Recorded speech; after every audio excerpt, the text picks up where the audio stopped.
Assalamualaikum warahmatullahi wabarakatuh. Berjumpa lagi di kanal YouTube Pak Handoko. Di dalam video ini saya akan membahas contoh soal SJT P3K Guru tahun 2023. Bagi teman-teman yang belum tahu SJT itu apa, soal SJT itu adalah Situational Judgment Test gitu ya. Nah, seperti apa tesnya? Kita langsung saja menuju pertanyaan yang pertama.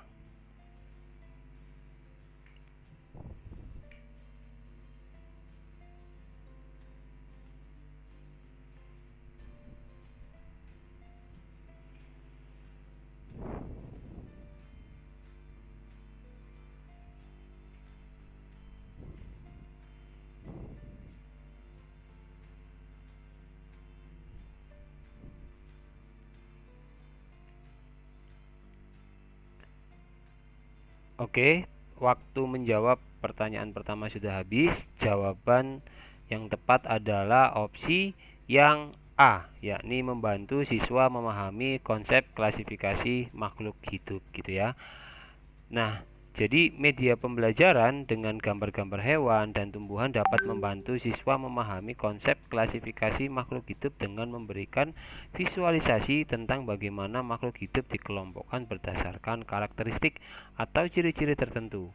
Ini akan membantu siswa memahami prinsip-prinsip dasar klasifikasi makhluk hidup dan bagaimana organisme diidentifikasi dan dikelompokkan ke dalam kelompok-kelompok tertentu berdasarkan persamaan dan perbedaan mereka. Nah, sedangkan opsi B, C, dan D mungkin juga merupakan tujuan tambahan dari penggunaan media pembelajaran, tetapi tujuan utamanya adalah membantu siswa memahami konsep klasifikasi makhluk hidup. Seperti itu tadi pembahasan untuk pertanyaan yang pertama. Kita lanjut ke pertanyaan yang kedua.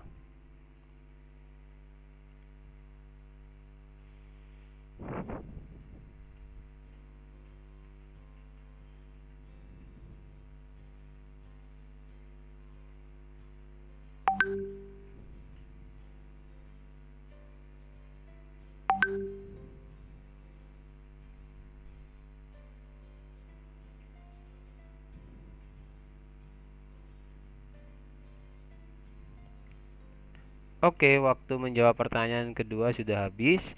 Jadi jawaban yang tepat adalah opsi yang A, yakni penilaian produktif gitu ya. Jadi penilaian hasil karya siswa berupa puisi masuk dalam penilaian produktif. Penilaian produktif mengukur kemampuan siswa dalam menciptakan, menghasilkan, atau membuat sesuatu seperti puisi. Penilaian ini berfokus pada hasil akhir dari kreativitas siswa dan sejauh mana mereka mampu menghasilkan karya yang mencerminkan pemahaman dan kemampuan mereka dalam bidang tertentu. Opsi B, yakni afektif, itu berkaitan dengan penilaian aspek emosional dan sikap siswa. Opsi C, kognitif, berkaitan dengan penilaian aspek pengetahuan dan pemahaman. Dan opsi D, psikomotor, berkaitan dengan penilaian aspek kemampuan fisik dan motorik siswa. Dalam penilaian puisi, penekanan utamanya adalah pada aspek produktif atau kemampuan siswa untuk menghasilkan karya sastra. Itu tadi adalah pembahasan untuk pertanyaan kedua. Sekarang kita lanjut ke pertanyaan yang ketiga.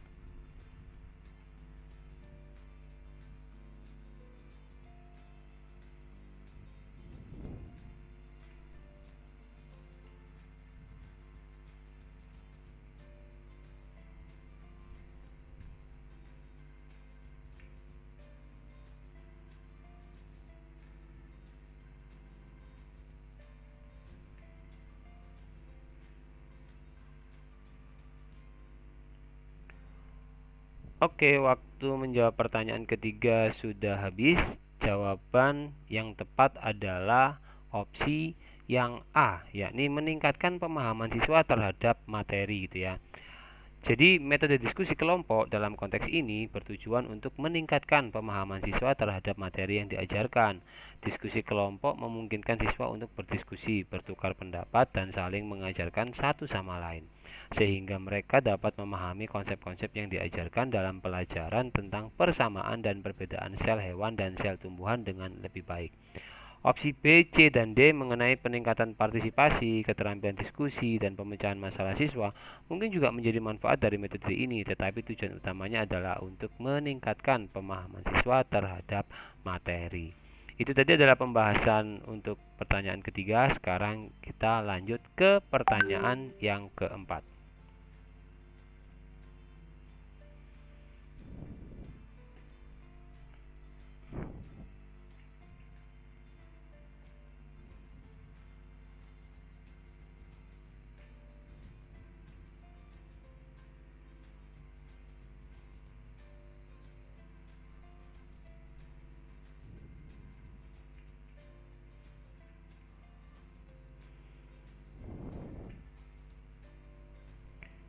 Oke, waktu menjawab pertanyaan keempat sudah habis. Jawaban yang tepat adalah opsi yang A, meningkatkan pemahaman siswa terhadap materi gitu ya. Jadi memberikan tugas kepada siswa untuk membuat peta pikiran tentang sistem pencernaan makanan bertujuan untuk membantu siswa memahami dan mengorganisir informasi yang terkait dengan topik tersebut. Peta pikiran adalah alat yang efektif dalam merangkum dan memvisualisasikan informasi. Dengan membuat peta pikiran, siswa dapat memahami hubungan antar konsep dan informasi yang terkait dengan sistem pencernaan makanan. Opsi B, C, dan D, yakni keterampilan membuat peta pikiran, kreativitas, dan motivasi belajar siswa, mungkin juga menjadi manfaat dari tugas ini, tetapi tujuan utamanya adalah untuk meningkatkan pemahaman siswa terhadap materi yang diajarkan. Itu tadi adalah pembahasan untuk pertanyaan keempat. Sekarang kita lanjut ke pertanyaan yang kelima.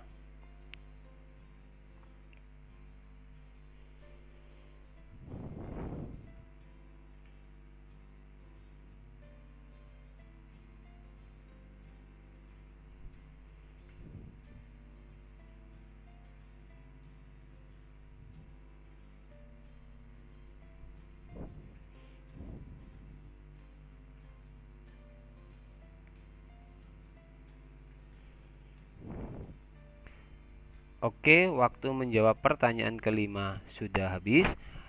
Jadi jawaban yang tepat adalah opsi yang A, mengetahui kemampuan siswa dalam memahami materi gitu ya. Jadi, tes tertulis digunakan untuk mengukur pemahaman siswa terhadap materi yang telah diajarkan. Tes ini mencoba untuk mengukur sejauh mana siswa dapat menginterpretasikan, merangkum, dan mengaplikasikan pengetahuan yang mereka peroleh dalam materi pelajaran. Tes tertulis tidak hanya menguji kemampuan siswa dalam menghafal, tetapi juga kemampuan mereka dalam memahami, menganalisis, dan merespon materi tersebut. Opsi B, C, dan D mungkin juga menjadi komponen dari tes tertulis, tergantung pada desain dan pertanyaan dalam tes tersebut. Namun, tujuan utamanya adalah untuk mengukur pemahaman siswa terhadap materi. Itu tadi adalah pembahasan untuk pertanyaan kelima. Sekarang kita lanjut ke pertanyaan yang keenam.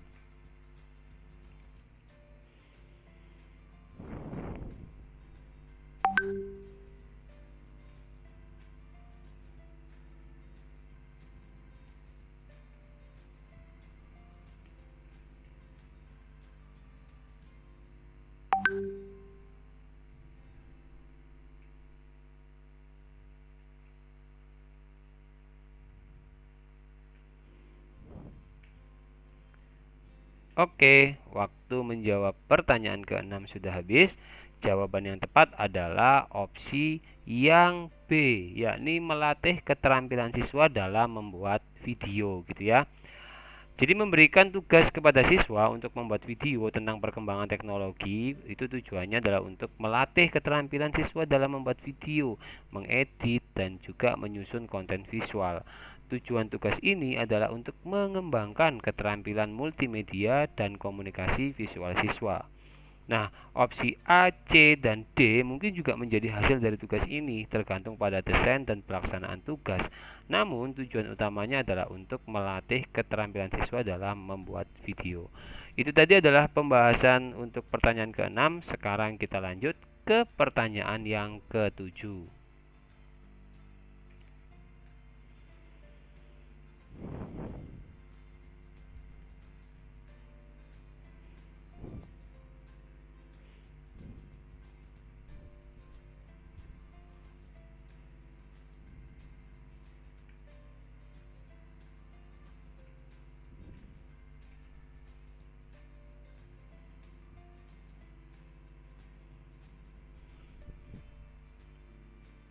Oke, waktu untuk menjawab pertanyaan ketujuh ini sudah habis. Jadi jawaban yang tepat adalah opsi yang C, yakni melatih kreativitas siswa dalam belajar gitu ya. Jadi memberikan tugas kepada siswa untuk membuat poster tentang pentingnya persatuan dan kesatuan bertujuan untuk melatih kreativitas siswa dalam belajar. Tugas semacam ini mendorong siswa untuk berpikir secara kreatif, menyusun pesan visual yang efektif, dan mengekspresikan ide-ide mereka dalam bentuk visual.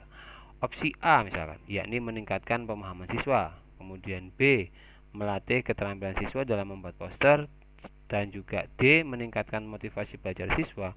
Mungkin juga bisa menjadi hasil dari tugas ini gitu ya, tergantung pada desain tugas dan bagaimana tugas tersebut dipandu oleh guru. Tetapi tujuan utamanya tetap ya, yaitu untuk melatih kreativitas siswa dalam belajar. Itu tadi adalah pembahasan untuk pertanyaan ketujuh. Sekarang kita lanjut ke pertanyaan yang ke-8.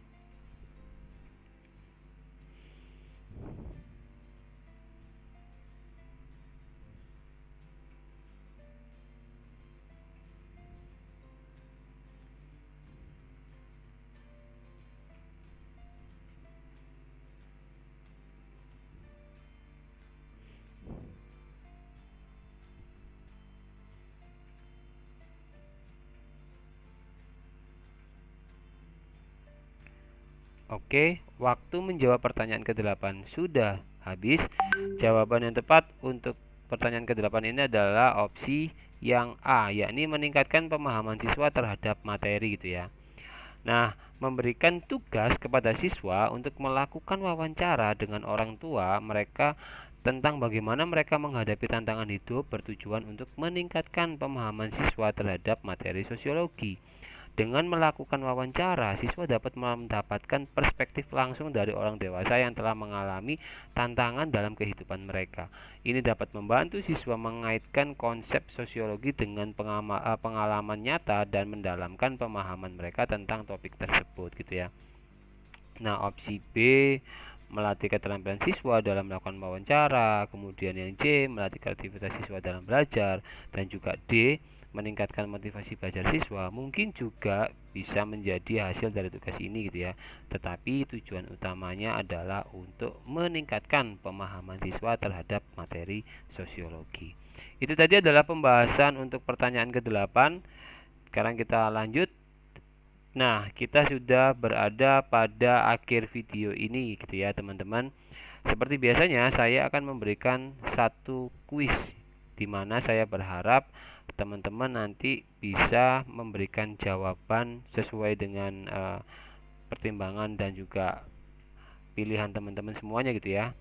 Opsi mana yang paling tepat, dan saya berharap teman-teman menyampaikan jawaban teman-teman di kolom komentar gitu ya, sehingga nanti kita bisa berdiskusi dan juga belajar bareng dengan teman-teman yang lainnya juga gitu. Oke teman-teman, saya ucapkan terima kasih telah menonton video ini hingga akhir. Semoga bisa memberikan manfaat kepada teman-teman semuanya, khususnya yang sedang akan mengikuti P3K Guru tahun 2023. Akhir kata, wassalamualaikum warahmatullahi wabarakatuh.